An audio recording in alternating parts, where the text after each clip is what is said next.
नमस्कार बच्चों, मैं मनीष कुमार रैंकर्स एजुकेयर की तरफ से आप सभी लोगों का एक बार फिर से स्वागत करता हूं। जैसा कि पिछले लेक्चर में आप लोगों ने देखा था कि हम लोगों ने समाकलन के जो निश्चित समाकलन के प्रगुण पर आधारित प्रश्न थे, उनमें से बहुत सारे प्रश्नों को हमने हल कराया और समझाने का भी प्रयास किया था। और जैसा कि पिछले लेक्चर में आप लोगों ने देखा होगा कि दो दो पॉइंट मैंने कहे थे कि मैं इसे नेक्स्ट लेक्चर में पूरा कराने का प्रयास करूंगा। और वो दो पॉइंट अगर आपको ध्यान हो तो एक था वालिस थियरम, जिसने वो मैंने बताया, शायद ही आप नाम ये सुने हो कि वालिस थियरम क्या है। इसको मैं कराऊंगा। एक ये फंडामेंटल फंक्शन के लिए ही ये वालिस का थियरम होता है। और उसके बाद मैंने कहा था कि आपका जो फंक्शन अगर मॉडुलस में है तो उसका इंटीग्रेशन आप किस प्रकार से करेंगे, मॉडुलस को ब्रेक कैसे करेंगे और किन पॉइंट पर कैसे उसको ले करके आप समाकलन करेंगे। इन चीज़ों को आज हम लोग अच्छी तरीके से समझने का प्रयास करेंगे। और फिर उसके बाद अनंत फलन यानी कि इनफाइनाइट तक जो फंक्शन होगा, लिमिट, उस लिमिट के अंदर हम लोग फंक्शन का इंटीग्रेशन सीखेंगे। और फिर योगफल की सीमा के रूप में फलन का समाकलन भी देखेंगे। तो उम्मीद है आप लोगों को सभी चीज़ें अच्छी तरीके से समझ में आई होंगी। कहीं भी कोई भी कन्फ्यूजन होगा तो आप उसे कमेंट बॉक्स में कमेंट भी कर सकते हैं। तो आइए अब हम लोग एक एक करके एक एक टॉपिक को बारीकी से समझते हैं और देखते हैं कि कहाँ पर किन पॉइंट को ध्यान में रखते हुए क्वेश्चन को हल कर रहा है। तो आइए अब हम लोग लेक्चर की शुरुआत करते हैं। पहले जो क्वेश्चन पीछे वाले बच गए थे जिसमें वालिस थ्योरम था, मैं उनको पहले आप लोगों को हल कराने का प्रयास करूंगा। उसके बाद फिर हम लोग एक एक प्रश्न को हल करते हुए आगे की ओर चलेंगे।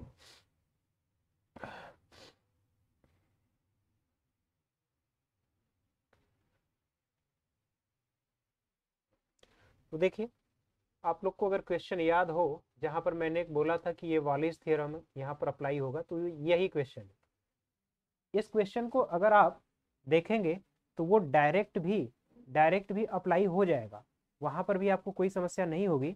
लेकिन लेकिन अगर हम लोग ध्यान से देखें तो चीजें किस प्रकार से होंगी और कैसे होंगी, इसको हम लोगों को समझना होगा। तो पहले हम लोग वालीज, ये साइंटिस्ट मैथमेटिशियन है वाली, और इनका थियरम क्या है और ये थियरम क्या कहता है, आप इस चीज को अच्छी तरीके से समझिएगा।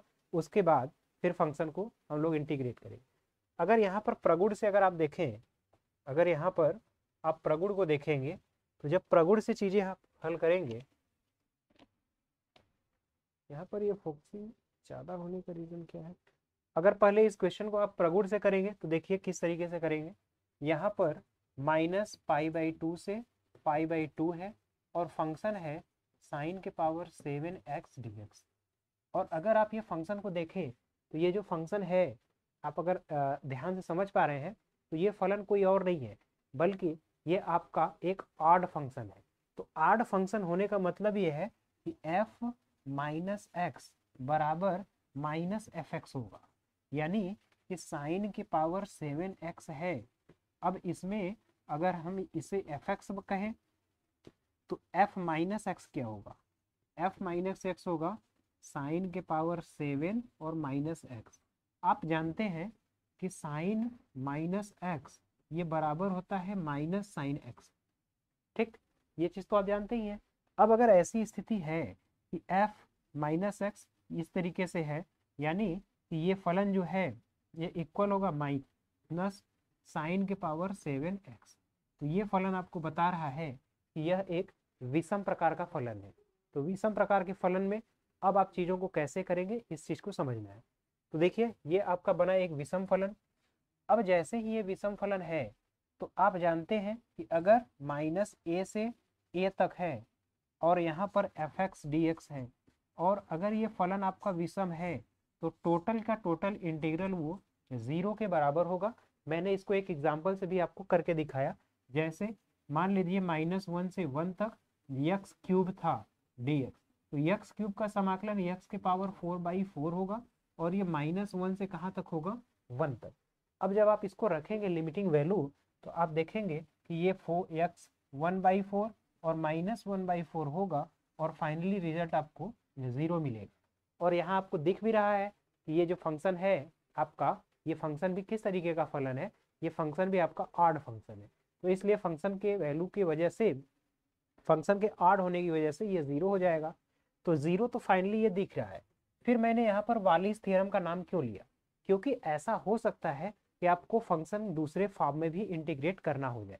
जो वालिस थ्योरम है वो ये बताएगा कि अगर फंक्शन 0 से π/2 तक हो तब आप कैसे करेंगे। तो मैं एक फार्मूला लिख देता हूँ वालिस थ्योरम से, आप इसका स्क्रीनशॉट ले लीजिए, इसका स्क्रीनशॉट लीजिए, फिर हम लोग आगे का प्रश्न हल करते हैं। और मैं अब वालिस थ्योरम को लिखने का कोशिश करता हूँ। तो देखिए यहाँ से अगर मैं वालिस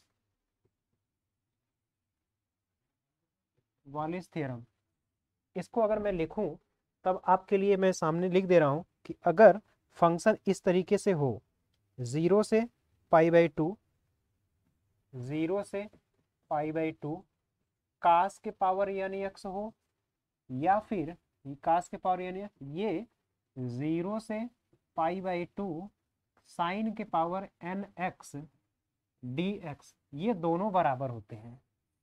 यानी कि चाहे कास का फंक्शन हो चाहे साइन का फंक्शन हो, ये दोनों फंक्शन हमेशा और हमेशा इक्वल आएंगे। यहाँ तक तो कोई समस्या नहीं है, दोनों फंक्शन के लिए वैल्यू जो है आपकी इक्वल आएगी।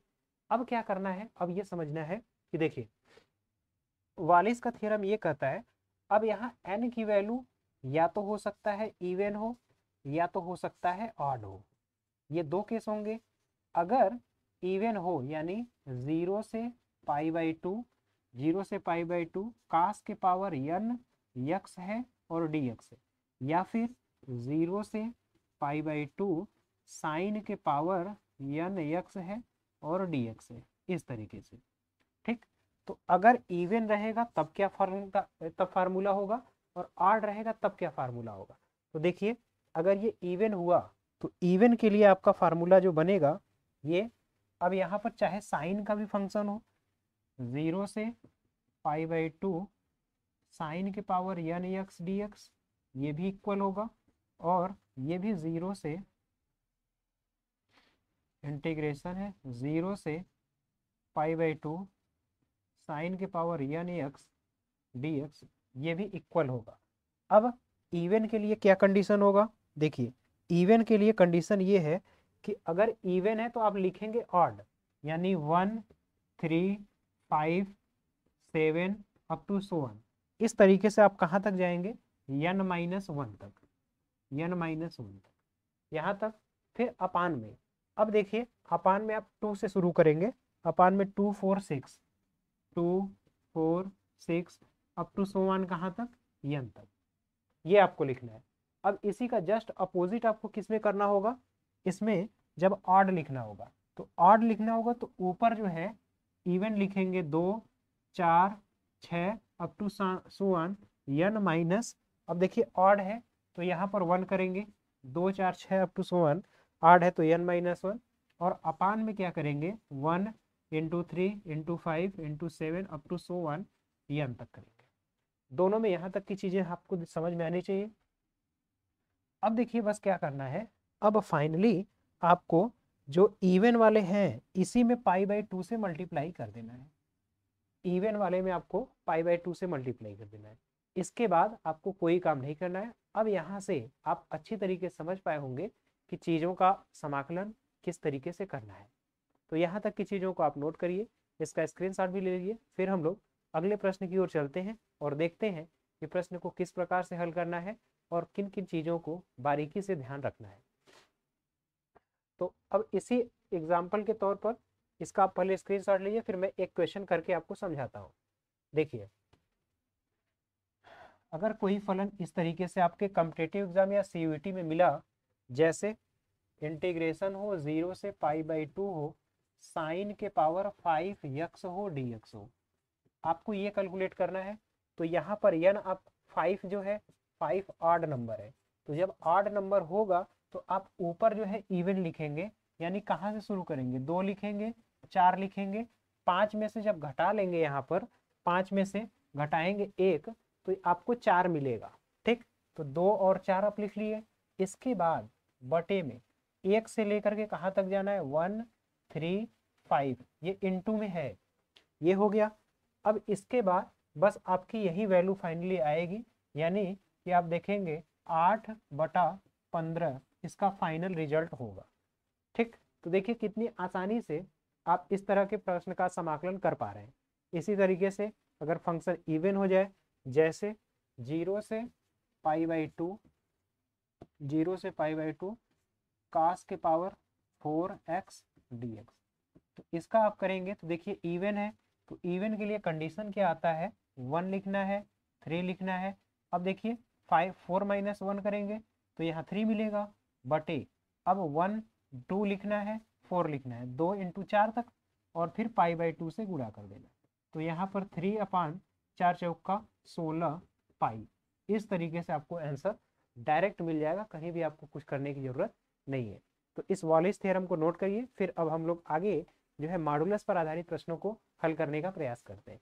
तो यहाँ तक का आप स्क्रीनशॉट ले लीजिए, फिर हम लोग आगे चलते हैं।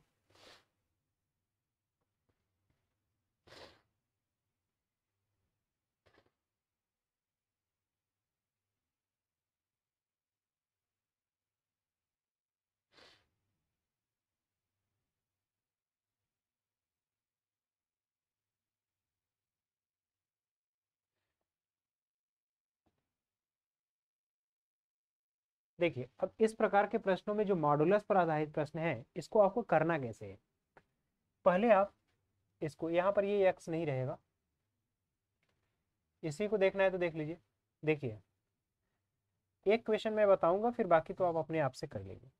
ये जो लिखा हुआ है x - 5 मॉड के अंदर, ये चीज जो है 2 को रिप्रेजेंट करेगा। जब x की ये देखिए, ये प्लस भी हो सकता है, माइनस भी हो सकता है। तो इसकी एक वैल्यू तो होगी x - 5, और एक वैल्यू कब होगा, -x - 5। दोनों को आप अगर मॉड के अंदर रखेंगे तो x + 5 ही मिलेगा। ये वैल्यू कब होगा, जब x क्या हो, ग्रेटर हो किससे, 5 से, तब आपको पॉजिटिव मिलेगा। और यहाँ पर क्या है कि x क्या हो, लेस हो 5 से। x क्या होना चाहिए, 5 से लेस होगा, तो ये कंडीशन आपको देखने को मिलेगा। यानी फंक्शन का जो पार्टीशन हो रहा है वो कहाँ पर हो रहा है, 5 पर। 5 एक ऐसा टर्मिनल पॉइंट है जहां से फंक्शन की वैल्यू चेंज हो रही है।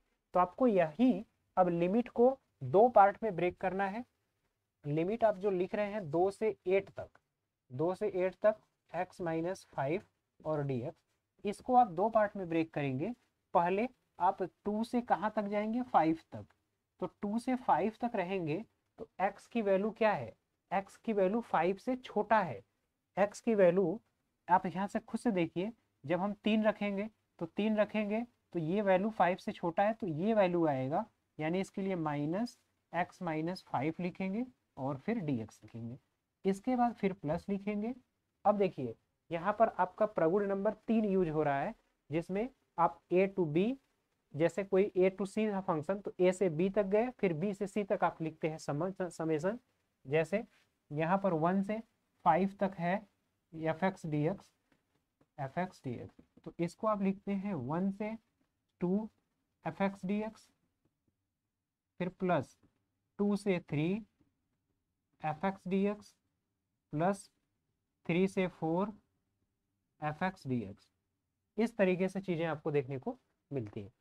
तो अब आप यहाँ से भी जब लिखोगे तो 2 से 5, अब इसके बाद 5 से 8 तक जाएंगे। 5 से कहाँ जाएंगे, 8 तक। और फिर यहाँ पर fx जो है ये आपका x - 5 है, और फिर dx है। ठीक, अब इसका आप आसानी से समाकलन कर लीजिए। तो जैसे देखिए इसका समाकलन करेंगे तो -x²/2 और प्लस 5x होगा, ये इतना वैल्यू, फिर प्लस इसके बाद x²/2 और -5x, ये वैल्यू होगी। ठीक, अब यहाँ पर इसकी लिमिट आप देखिए अलग अलग है। यहाँ से यहाँ के लिए लिमिट है 2 से 5 तक, और यहाँ पर लिमिट है 5 से 8 तक, 5 से लेकर के 8 तक। ठीक, अब यहाँ पर लिमिटिंग वैल्यू आपको रख करके आपको बस केवल कैलकुलेशन कर लेना है। तो आइए अगर देखा जाए लिमिटिंग वैल्यू, तो जब आप यहाँ पर 5 रखेंगे तो -25/2, और फिर 5 रखेंगे तो +25 होगा, ये अपर लिमिट हुआ। माइनस जब आप लोअर लिमिट रखेंगे तो -4 है बटा 2 यानी -2 होगा। ठीक, तो माइनस माइनस प्लस हो जाएगा और ये -10 होगा।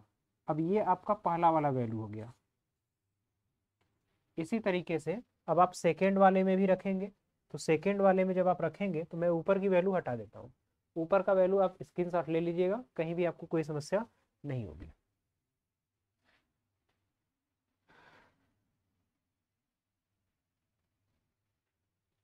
देखिए अब यहाँ से ये वैल्यू अगर कैलकुलेट किया जाए, x²/2 -5x, और इसकी लिमिट कहाँ है, 5 से 8 तक है।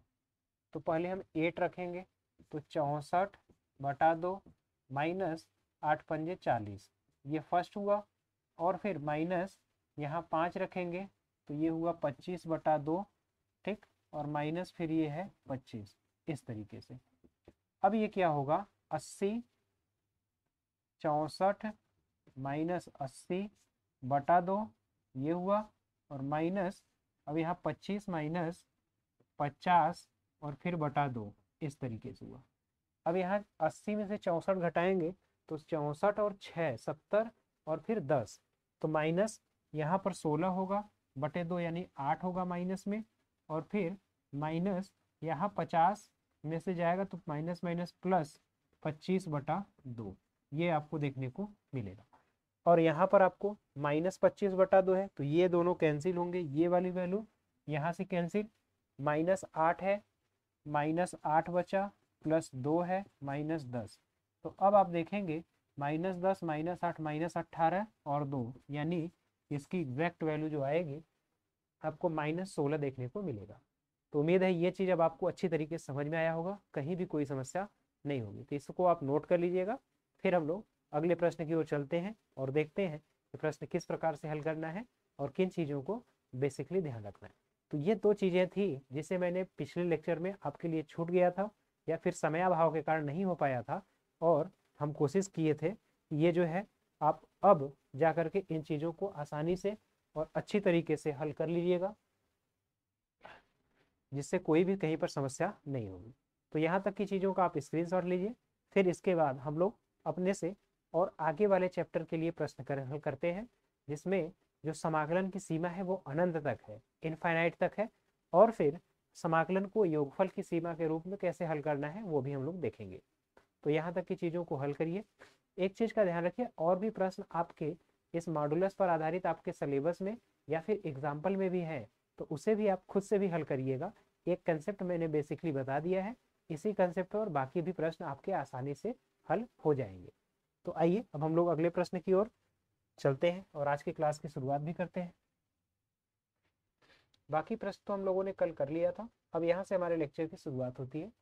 अब यहाँ पर देखिए इस तरह के जो फलन होंगे, इसमें जो लिमिट रखा जाएगा वो लोअर लिमिट तो कुछ वैल्यू होगा, लेकिन अपर लिमिट इनफाइनाइट तक होगा, यानी कि फंक्शन जो है ये अनंत तक रहेगा, अनंत की तरफ टेंड करेगा, उसको हमें ध्यान में रखना है।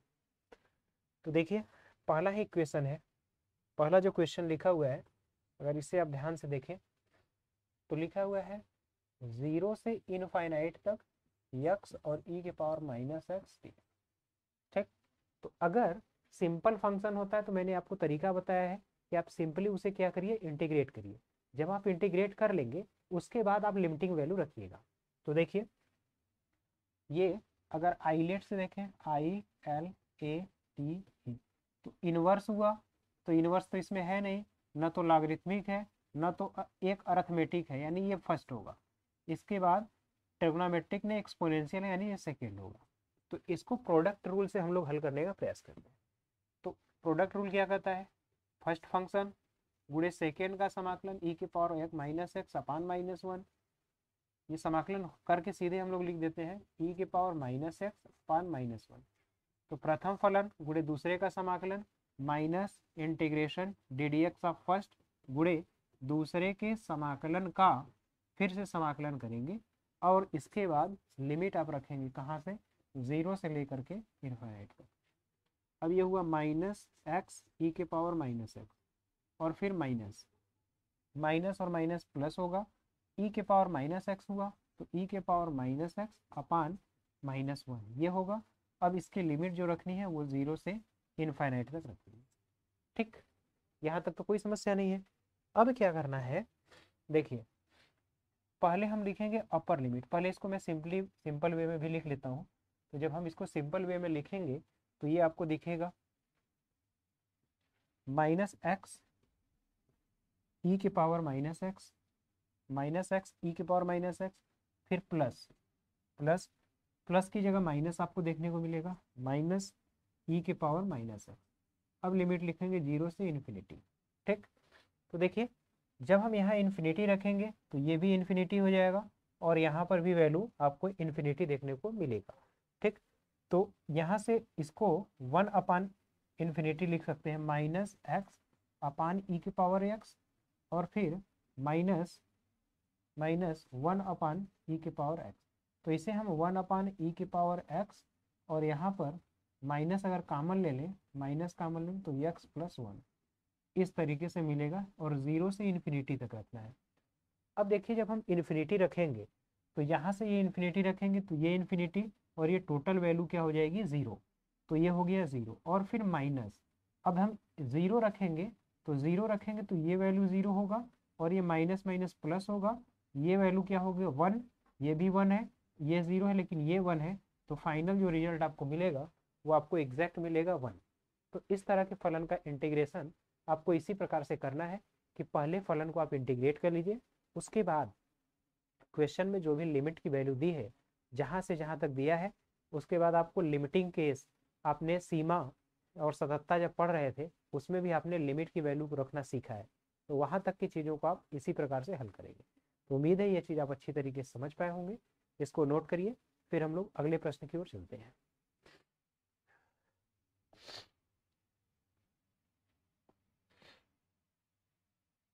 अब देखिए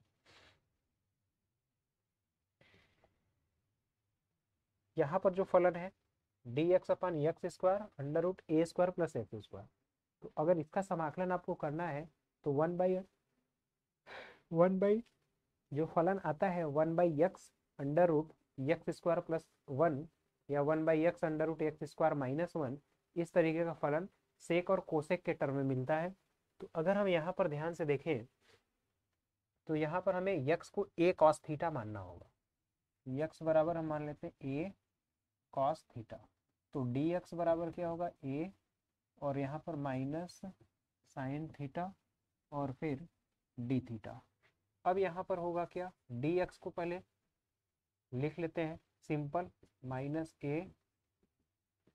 sign theta d theta whole upon x का स्क्वायर यानी a² cos² थीटा, और फिर इसके बाद हम लिखेंगे अंडर रूट में है a² और प्लस x² की जगह a² cos² theta, a² cos² theta.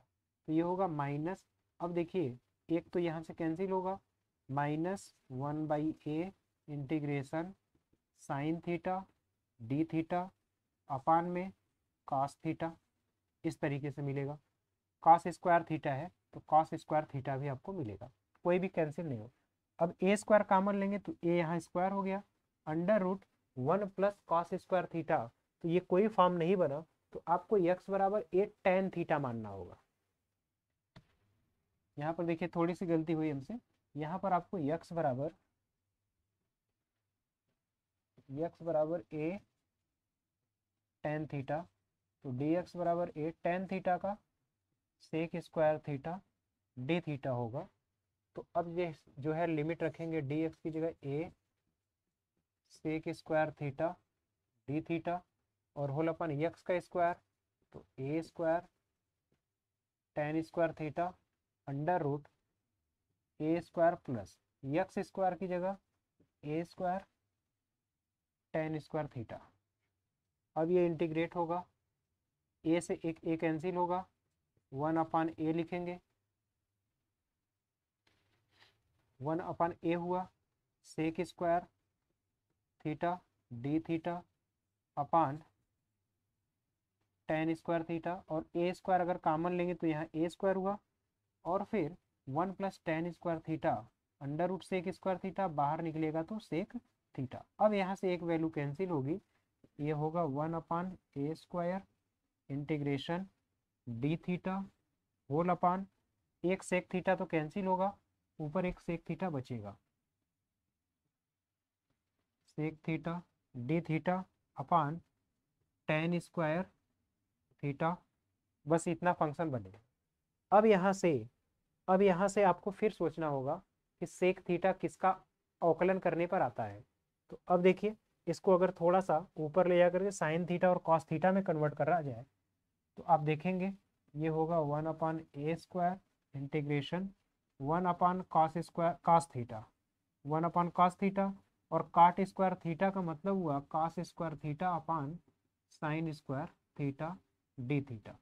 अब यहाँ से cos एक कैंसिल होगा और केवल बचा क्या, फंक्शन में 1/a² इंटीग्रेशन, ऊपर बचा cos थीटा डी थीटा अपान में sin² थीटा। यहाँ तक तो कोई समस्या नहीं है। अब देखिए आपको क्या करना है, अब आप यहाँ से साइन थीटा को t मानेंगे। अब मैं ये वैल्यू फिर से हटा रहा हूँ, यहाँ तक तो आप समझ गए होंगे। अब हम लोग यहाँ से एक बार फिर करेंगे और साइन थीटा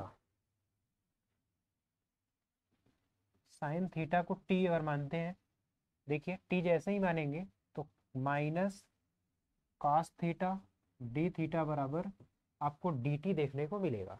तो cos थीटा dt हो गया, तो -1/a² और ये हुआ dt, और होल अपान sin² थीटा है दैट इज t²।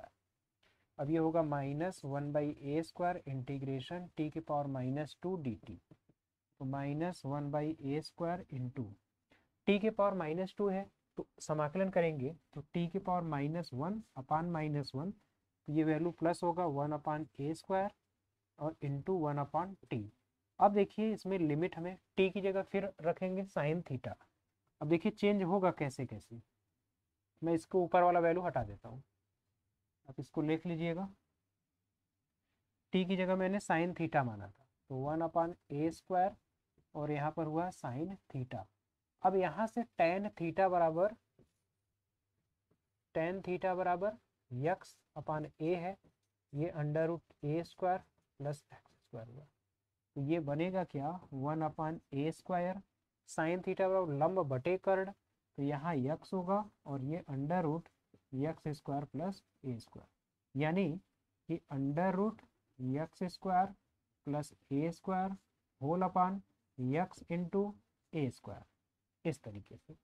अब यहाँ लिमिट क्या रखना है आपको, थोड़ा सा देखिए बड़ा क्वेश्चन तो हो ही रहा है, ये 0 से इन्फिनिटी तक इस तरीके से मिलेगा आपको। अब क्या करना है, ऊपर से x² कॉमन लीजिए, ये तो आप नोट कर लिए होंगे। जैसे ही x² कॉमन लेंगे ये बचेगा क्या, √1 प्लस a² अपान x², और होल अपान ये x² कॉमन लेंगे तो कैंसिल होगा a²। अब लिमिट रखना है 0 से इन्फिनिटी तक, तो जैसे ही x की जगह आप इन्फिनिटी रखेंगे ये वैल्यू 0 होगा और 1/a² मिलेगा, 1/a² माइनस, अब जैसे ही आप 0 रखेंगे ये वैल्यू आपको इन्फिनिटी की तरफ टेंड करेगा, और ये फाइनल वैल्यू आपको, ये अब आपको लिमिटिंग केस के लिए रखना है, तो आप एल हॉस्पिटल रूल लगा करके भी कर सकते हैं और इस फॉर्म में भी क्वेश्चन को हल कर सकते हैं। तो यहाँ तक मैंने पूरे प्रोसेस को वन बाय वन स्टेप में कर दिया है, आप यहाँ तक की चीज़ों को नोट कर लीजिए, फिर आगे के प्रश्नों को हम एक एक स्टेप में हल करने का प्रयास करते हैं।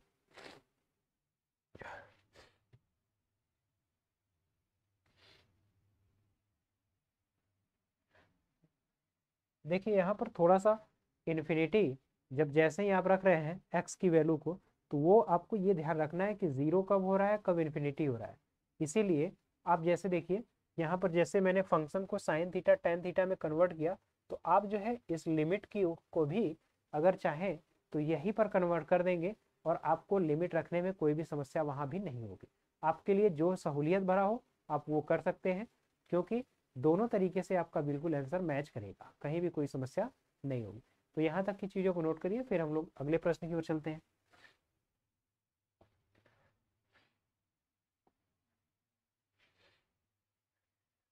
अब देखिए अगला प्रश्न ये है अब इसका मैं पहले समाकलन सिंपल वे में करूंगा, फिर लिमिट की वैल्यू रखूंगा।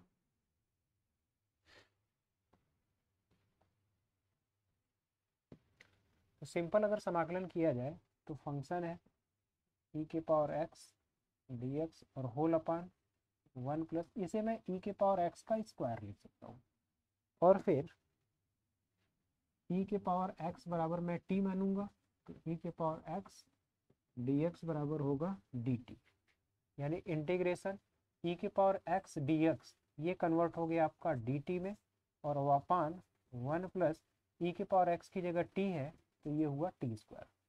यहाँ तक तो कोई समस्या नहीं है। अब आपको पता होगा 1/1 प्लस एक्स स्क्वायर ये फंक्शन किसका होता है, ये होता है tan इनवर्स एक्स का। तो 1/a, ये 1 का स्क्वायर लिखेंगे, तो 1/a tan इनवर्स यक्स अपान ए यानी t अपान 1, इस तरीके का ये फंक्शन बनेगा। अब क्या करना है, लिमिट आपको 0 से इन्फिनिटी तक रखनी है, 0 से इन्फिनिटी तक। ठीक, अब t की जगह हमें फिर से e के पावर x रखना होगा, ये चीज को ध्यान रखिएगा। तो अगर मैं यहाँ पर लिमिटिंग चेंज करूँ t इक्वल e के पावर x, तो जब x बराबर 0 होगा, सॉरी x बराबर पहले इन्फिनिटी होगा, तो x की जगह अगर हम इन्फिनिटी रखेंगे, x इक्वल इन्फिनिटी, तो t भी क्या होगा, इन्फिनिटी। x की जगह 0 रखेंगे तो t की वैल्यू कितनी हो जाएगी, 1। तो अब अगर यहाँ पर लिमिट रखेंगे तो x जब 0 हो रहा है तो ये 1 होगा और ये इन्फिनिटी है। अब यहाँ पर रखते हैं 1 से, मैंने इस क्वेश्चन में जो है t के रिस्पेक्ट में इस लिमिट को चेंज कर लिया है, ये हुआ 1 tan इनवर्स। अब देखिए अपर लिमिट रखना है, तो tan इनवर्स इन्फिनिटी, इन्फिनिटी किसकी वैल्यू होती है, tan π/2 की, ये हो गया, माइनस tan इनवर्स 1, और tan इनवर्स 1 किसकी वैल्यू होती है, π/4 की, tan π/4 की, tan इनवर्स, और ये हो गया tan π/4। ठीक, tan इनवर्स से tan कैंसिल हुआ, ये हुआ π/2 माइनस π/4। अब इसको सॉल्व करेंगे तो 2 से 2 टाइम्स होगा, तो ये हुआ 2 माइनस पाई, तो ये होगा π/4। तो ये आपका फाइनल रिजल्ट होगा। तो उम्मीद है ये भी प्रश्न आपको अच्छी तरीके से समझ में आएगा, कहीं पर कोई भी समस्या नहीं होगी। तो इसको भी आप नोट कर लीजिएगा, इसका स्क्रीनशॉट ले लीजिए, फिर हम लोग अगले प्रश्न को ध्यान से देखते हैं और हल करने का प्रयास करते हैं। देखिए इस चैप्टर में सभी प्रश्न इसी प्रकार के हैं, जिसमें आपको थोड़ा सा कंसेप्ट का यूज करना है और बाकी कहीं भी आपको कोई भी समस्या नहीं होगी। तो इसको आप नोट करिए, फिर हम लोग अगले प्रश्न की ओर चलते हैं।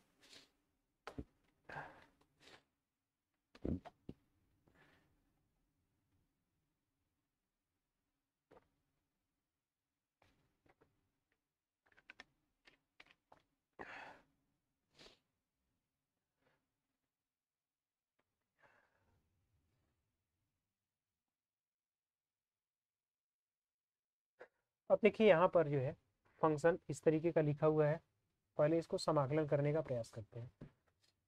ये जो फंक्शन है 1 से इन्फिनिटी तक है, यक्स स्क्वायर है प्लस 3 है अपान यक्स के पावर 6 है, और फिर यक्स स्क्वायर प्लस 1 है, और ये रहा आपका dx। इस तरीके का ये फलन आपको देखने को मिल रहा है। अब इसके लिए करना क्या है, आपको 2x स्क्वायर ऊपर हम जो है ऐड करेंगे और माइनस, तो यहाँ पर मैं 3 का मल्टीप्लाई करूँगा और 2x स्क्वायर सब्ट्रैक्ट करूँगा। तो देखिए ये फंक्शन को मैं इस तरीके से लिख दे रहा हूँ, 1 से इन्फिनिटी तक 3 लिख दे रहा हूँ, x square plus 3, x square और ये प्लस 3 है, तो यक्स स्क्वायर प्लस 1 में कर दे रहा हूँ।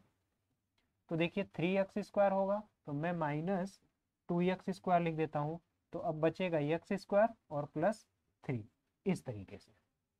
ठीक, अब जो फंक्शन है नीचे यक्स के पावर 6 है और यक्स स्क्वायर प्लस 1 है, और ये टोटल dx हो गया।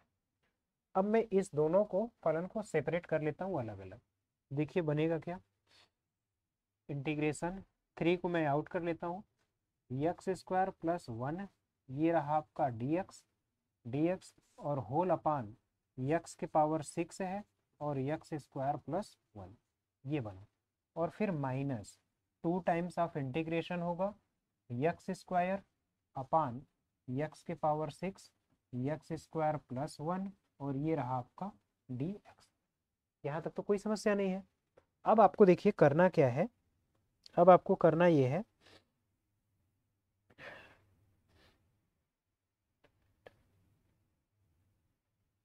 अब देखिए जो वैल्यू कैंसिल होगी, यहाँ से ये वैल्यू तो कैंसिल आउट हो गया, और यहाँ से जो कैंसिल होगा तो बचेगा क्या, 3 इंटीग्रेशन 1/x के पावर, यानी x के पावर -6 dx।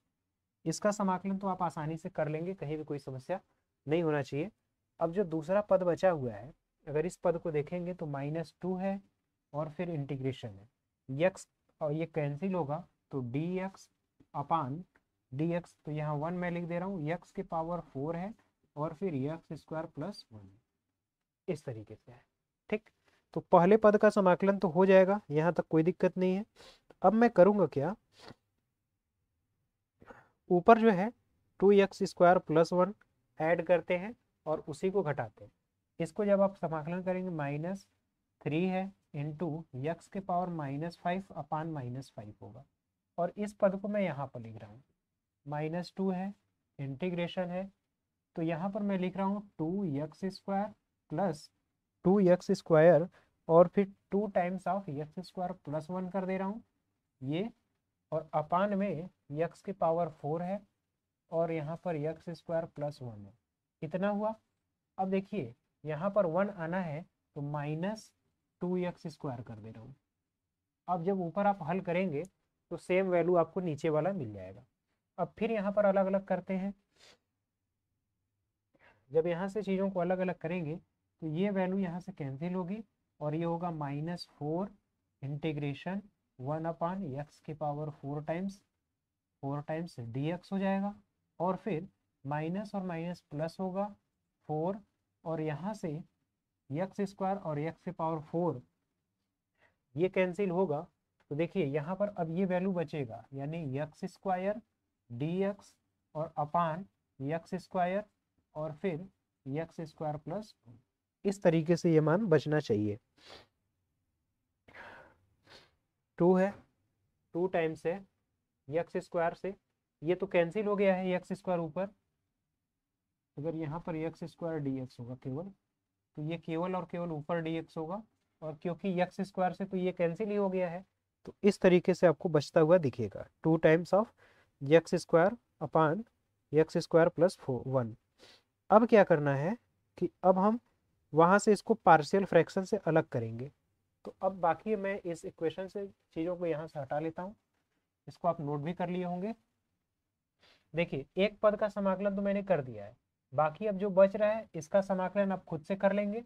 अब जो फंक्शन बचा है integration of dx upon x² और ब्रैकेट में x² + 1 है, यहाँ तो x² होगा। ठीक, अब इसको जब पार्शियल फ्रैक्शन से आप अलग करेंगे तो देखिए बनेगा क्या, इंटीग्रेशन 2/x² और फिर 2/x² माइनस 2/x² + 1 इस तरीके से। अगर 2 चाहे तो आप बाहर भी लिख सकते हैं, ये टोटल होल का dx होगा। अब मैं नीचे वाली वैल्यू हटा दे रहा हूँ यहाँ से, इसको आप नोट कर लीजिएगा। अब जैसे ही आप इसको हल करेंगे तो अब देखिए ये 2/x² है तो 2 इंटू एक्स के पावर -3 होगा, तो x के पावर जो है -2 होगा, तो -1 अपान -1 ये हो गया, और फिर -2 हुआ इंटू, अब 1/1 + x² क्या होगा, tan 1x होगा। ये कितना आसानी से आपका समाकलन हो गया। अब सबसे बड़ा और इम्पॉर्टेंट काम जो आपको करना है, लिमिटिंग वैल्यू रखनी है। तो जैसे ही अब आप लिमिटिंग वैल्यू रखेंगे आपको एग्जैक्ट आंसर मिल जाएगा। तो उम्मीद है यहाँ तक की चीज़ें आपको समझ में आई होंगी अच्छे तरीके से। आप यहाँ तक की चीज़ों को नोट कर लीजिए, फिर हम लोग आगे के प्रश्नों को हल करते हैं।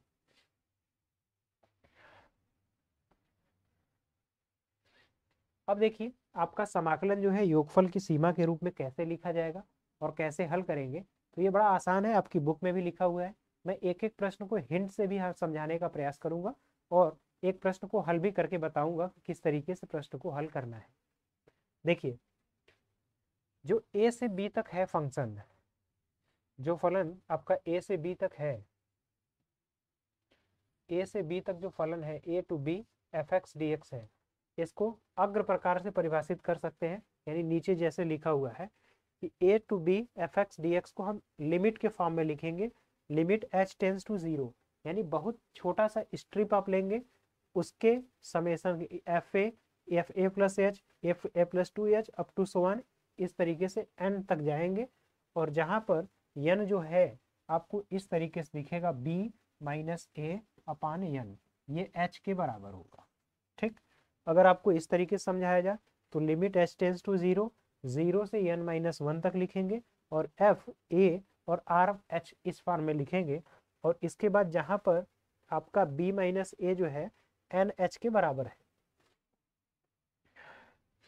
अब जैसे आपको यहाँ पर ये फंक्शन दिया हुआ है, e की पावर x है, -1 से 1 तक है, और यहाँ पर x प्लस 1 है dx, 0 से 5 तक है, x स्क्वायर है। इस तरीके से देखिए आपको इसमें योगफल की सीमा के रूप में आपको सिंपल सिंपल फंक्शन मिलेंगे, लेकिन उसका प्रोसेस जो है थोड़ा सा लेंदी है।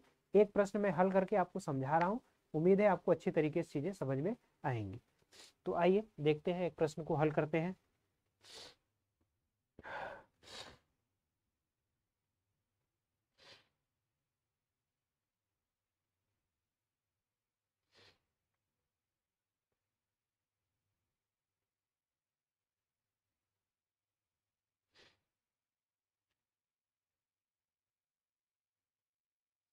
जैसे एक एग्जांपल मैं यहाँ पर ले रहा हूँ, देखिए क्वेश्चन तो बहुत सारे हैं, आपको एक क्वेश्चन अगर समझ में आएगा तो आप आसानी से सभी प्रश्नों को हल कर लेंगे।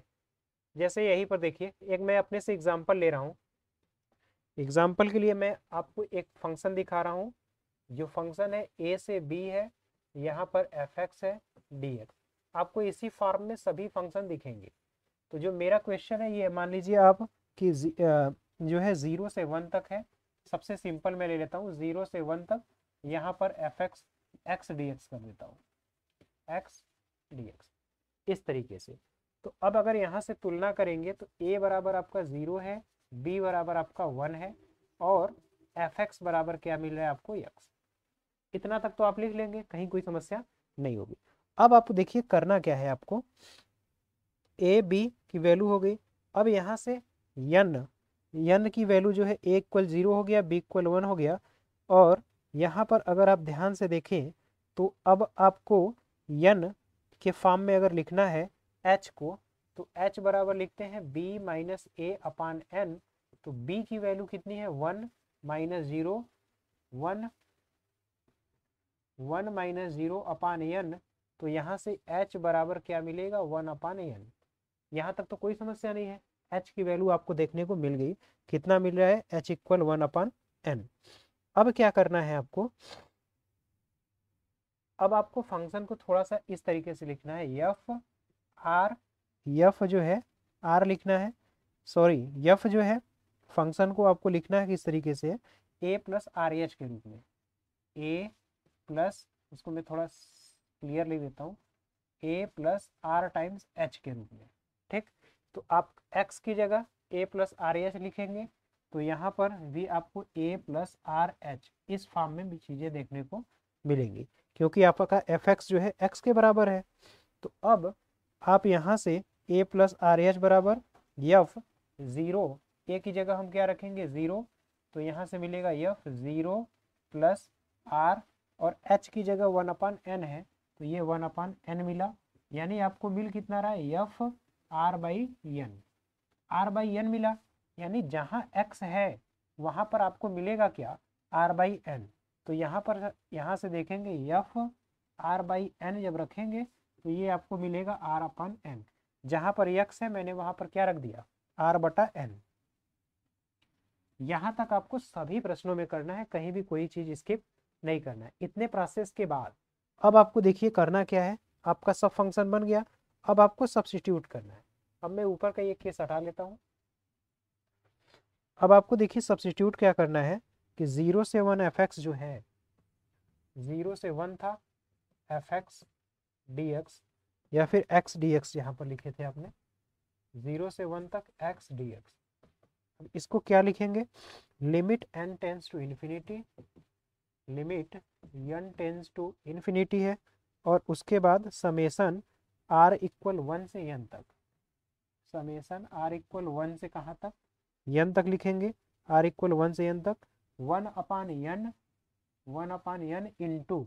इंटू अब आपको एफ आर बाई एन की वैल्यू लिखनी है, एफ आर बाई एन, इस तरीके से। तो अगर इसको ध्यान से लिखा जाए तो ये होगा limit n tends to infinity, n नहीं यहाँ पर h होना चाहिए, h टेंस टू इन्फिनिटी होगा, limit n tends to infinity summation 1 से n तक, समेशन है n इक्वल r इक्वल 1 से n तक, r इक्वल 1 से n तक, और फिर यहाँ पर 1/n है और एफ आर बाई एन की वैल्यू कितनी है, r/n, इस तरीके से आपको मिलेगा। तो यहाँ तक पहले चीज़ों को एक बार देख लीजिए, अच्छे से समझ लीजिए, फिर उसके बाद हम लोग प्रश्न को हल करते हैं। तो यहाँ तक तो आपको कोई भी डाउट नहीं होगा। अब इसको अगर आप ध्यान से देखें तो अब n और n मल्टीप्लाई होगा और ये बाहर आएगा, तो limit n tends to infinity 1/n² summation r equal 1 से n तक, और यहाँ पर r होगा, इस तरीके से होगा। इसके बाद तो कोई समस्या नहीं है। अब मैं यहाँ पर इसके बाद जो है चीज़ें आपको हल करनी है। अब सोचिए यहाँ पर r है और 1 से n तक, यानी 1 + 2 + 3 + 4 इस तरीके से करेंगे, और n नेचुरल नंबर का सम आप जानते हैं कि n + 1/2 होता है, तो ये सीधे सीधे हो जाएगा limit n tends to infinity 1/n² into यहाँ पर क्या होगा n + 1 और होल/2। यहाँ तक उम्मीद है चीजें समझ में आई। अब बस आपको यहाँ से एक n से तो एक n कैंसिल हुआ, अब बचेगा क्या, ये हुआ 1/2 इंटू n से जब आप मल्टीप्लाई करेंगे आपको बचेगा क्या, 1/2, अब n + 1 और अपान में n है। अब यहाँ n जब ऊपर से कॉमन ले लेंगे आप, जब जैसे ही कॉमन लेंगे तो मैं इसको ऊपर ही लिख दे रहा हूँ, 1/2 n + 1 और अपान में n है, और जब n कॉमन लेंगे तो ये होगा 1/2 1 + 1/n, और n कहाँ टेंस कर रहा है, इन्फिनिटी की। अब आप जैसे ही n की जगह 1 रखेंगे तो आपको ये वैल्यू 1/n वाला 0 मिल जाएगा, ये मिलेगा 1/2 1 + 0, यानी फाइनल आपको मिलेगा 1/2। तो उम्मीद है अब आपको ये क्वेश्चन अच्छी तरीके से समझ में आया होगा, कहीं पर भी कोई भी समस्या नहीं। तो अब योगफल की सीमा के रूप में जितने भी प्रश्न हैं आपको इसी तरीके से करने, सभी में आपको देखिए दिया क्या रहेगा, कहाँ से लोअर लिमिट से अपर लिमिट, लोअर लिमिट की वैल्यू a है, अपर लिमिट b है, फंक्शन को लिखिए, h को डिफाइन कर लीजिए, b - a/n है। अब h जो है 1/n जिस फॉर्म में भी आएगा इसको आप लिखेंगे, फिर फंक्शन को a + rh के फॉर्म में लिखेंगे, और यहाँ से a की वैल्यू आप रखेंगे, और फिर a की वैल्यू रखेंगे और h की, a और h की वैल्यू रख करके आप r और n में कन्वर्ट करेंगे, और फिर आप एफ आर बाई एन का फॉर्म आपको ये वैल्यू निकालनी ही निकालनी है, आपको इस तरीके से मिलेगा। इस तरीके से अब इसके बाद आपको लिमिटिंग केस लेकर के हल कर लेना है। तो यहाँ तक की चीज़ों को नोट कर लीजिए, इसका स्क्रीनशॉट लीजिए, फिर जो है अगले प्रश्न की ओर हम लोग चलते हैं।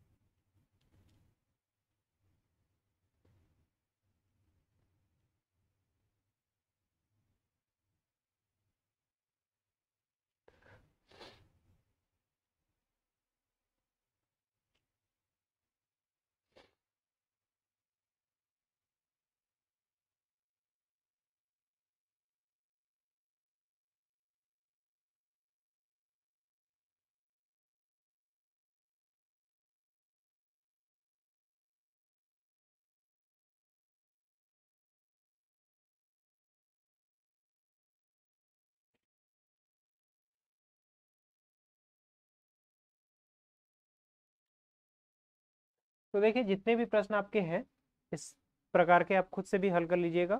जो है समय की बाध्यता है ऐसी कि हम लोग अब जितने भी प्रश्न हैं उसको नहीं कर पाएंगे, क्योंकि अभी बस 1-2 मिनट बचे हुए हैं। तो अब इसमें जितने प्रश्न हैं वो आप खुद से हल कर लिए। एक प्रश्न को मैंने अच्छी तरीके से हल करा दिया है, फंक्शन को लेकर के भी हल कराया है। इससे उम्मीद है आपको कहीं भी कोई समस्या नहीं होगी। आपके बुक में एग्जाम्पल में भी इस पर आधारित बहुत सारे प्रश्न दिए हैं, उस पर आप एक बार उसको देख लीजिएगा।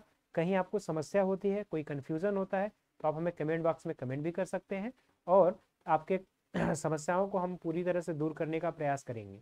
एक्चुअल में इस टॉपिक का क्वेश्चन कम कराने का रीज़न भी ये था, ये बहुत मामूली सा आपका 1 या 2 क्वेश्चन यूपी बोर्ड में पूछा जाता है और ये प्रोसेस जितने भी आपके हैं कॉम्पिटिटिव एग्जाम में आपको आंसर तक पहुंचना होता है। तो ये जो प्रोसेस थोड़ा सा लेंदी लगता है, इसको जब आगे आगे आएंगे आप लोग हायर एजुकेशन में आएंगे तब भी आपको इसके इंटीग्रेशन के फॉर्म को चेंज करना, कि कैसे हम इंटीग्रेशन को समेशन के फॉर्म में कन्वर्ट कर सकते हैं, ये चीज़ भी सिखाई जाएंगी। तो ये चीज़ आप वहाँ पर भी समझ पाएंगे। बस मैंने यहाँ पर आपको बेसिक बेसिक चीज़ें समझाने का प्रयास किया है और बहुत सारे प्रश्न न कराकर मैंने 1-2 प्रश्न ही कराए हैं कि आप अच्छी तरीके से चीज़ों को समझ पाएँ और कहीं भी आपको कोई भी समस्या न हो। बाकी प्रश्नों को आप खुद से भी करिएगा, अगर समस्या होती है तो आप हमें कमेंट बॉक्स में कमेंट भी कर सकते हैं। तो यहाँ तक का जो सिलसिला हमारा था, हम लोगों ने समाकलन के शुरुआत की, समाकलन के शुरू करने से लेकर के आज जो है हम लोगों ने समाकलन का अंत भी कर दिया है। समाकलन का अंत नहीं, आपकी बुक में जो सिलेबस में समाकलन है उसका हमने अंत किया है कि जहां तक समाकलन आपको करना था। अब जो है जिस प्रकार से आपने अवकलन किया और उसके बाद अवकलन का अनुप्रयोग पढ़ा था, अब आप लोग समाकलन पढ़ चुके हैं। अब हम लोग इसके बाद समाकलन का अनुप्रयोग देखेंगे कि समाकलन का कहाँ कहाँ अनुप्रयोग किस प्रकार से होगा, क्योंकि समाकलन के अनुप्रयोग जब तक आप चीज़ों को पढ़ लेंगे और उसका अनुप्रयोग कहीं नहीं समझ में आएगा तब तक चीज़ें अधूरी लगती हैं। अब हम लोग समाकलन के अनुप्रयोग से क्षेत्रफल कैसे निकलता है, अवकल समीकरण कैसे बनते हैं और भी बहुत सारी चीज़ें हैं जो कि समाकलन के अनुप्रयोग में आएगा। जैसे आपने अवकलन के अनुप्रयोग में रेट ऑफ चेंज पढ़ा था, मैक्सिमा मिनिमा पढ़ा था, टेंजेंट नॉर्मल स्पर्शीय विलंब भी पढ़ा था।